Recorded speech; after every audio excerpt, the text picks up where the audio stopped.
So before I start the video, I just want to let you know that if you are subscribed or subscribed to my channel after this video, make sure that you click the bell icon beside the subscribe button and turn on the send me on notifications for this channel and then save. If you do not do this, so will you probably not be notified whenever I upload a new video, so it is really important that you turn it on.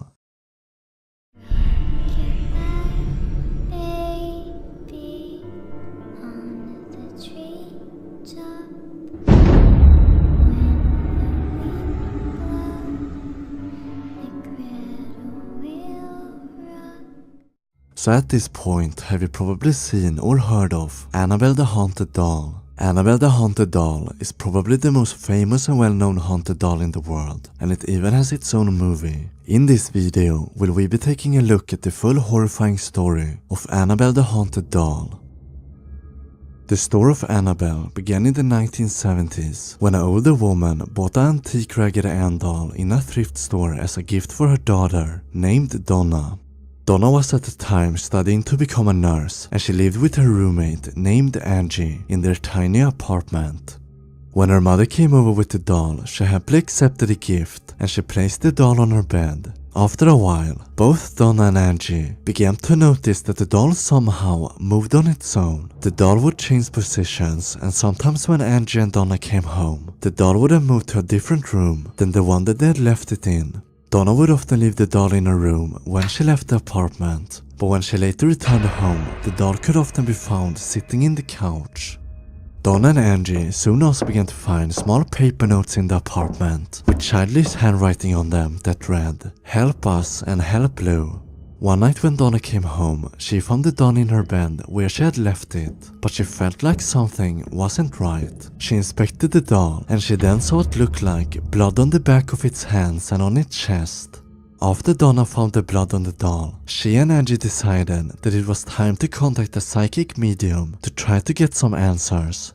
The psychic medium later arrived to the apartment and she was introduced to the doll. The medium told Donna and Angie that the doll was inhabited by the spirit of a dead girl named Annabelle Higgins. Annabelle told the medium that she used to reside in the field on which the apartment were now built on. She was apparently only 7 years old when she was found dead on the field. Annabelle also told the medium that she felt safe with Donna and Angie, and she told the medium to ask Donna and Angie if she could stay with them. Donna and Angie felt sorry for Annabelle, so they gave her their permission to stay with them.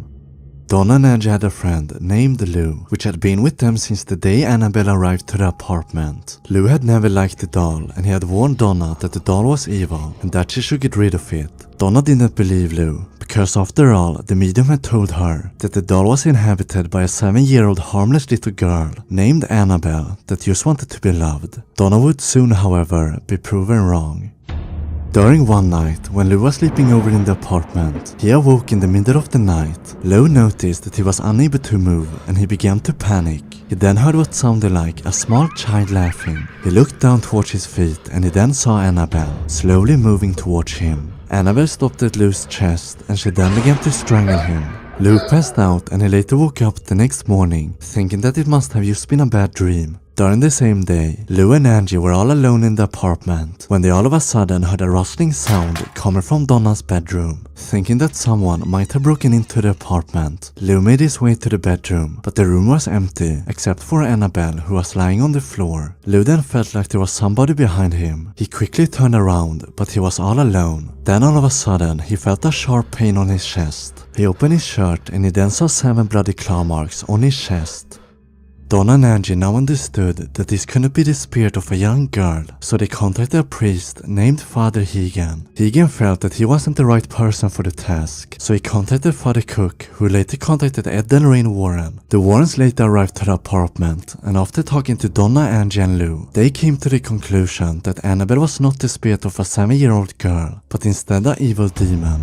The evil demon had pretended to be a young girl in order to get close to the girls with the intention to possess one of of them. Donna gave Annabelle to the Warrens, who agreed to take Annabelle with them home. Ed placed Annabelle in the back seat of his car. During the ride home, the Warrens felt the hate coming from Annabelle, and at each dangerous curve, the car's brakes and power steering would stop working. After almost driving off the road and crashing into a passing car, Ed used a vial of holy water on Annabelle. The activity stopped and the Warrens eventually arrived home safe.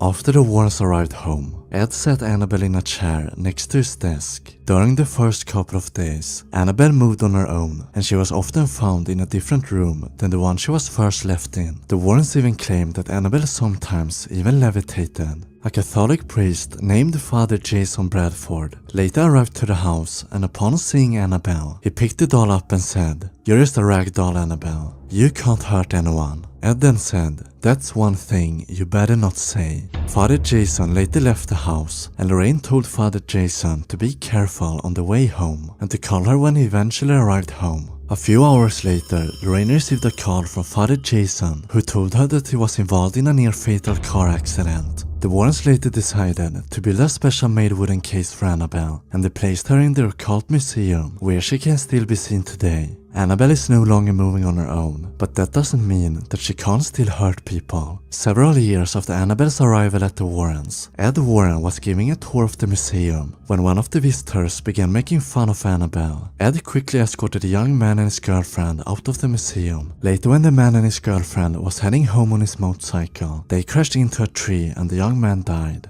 His girlfriend survived, and she later said that they were laughing about Annabelle when her boyfriend lost control of the bike. Today, can Annabelle still be found in the Occult Museum, and she is said to shift positions and even growl at terrified visitors.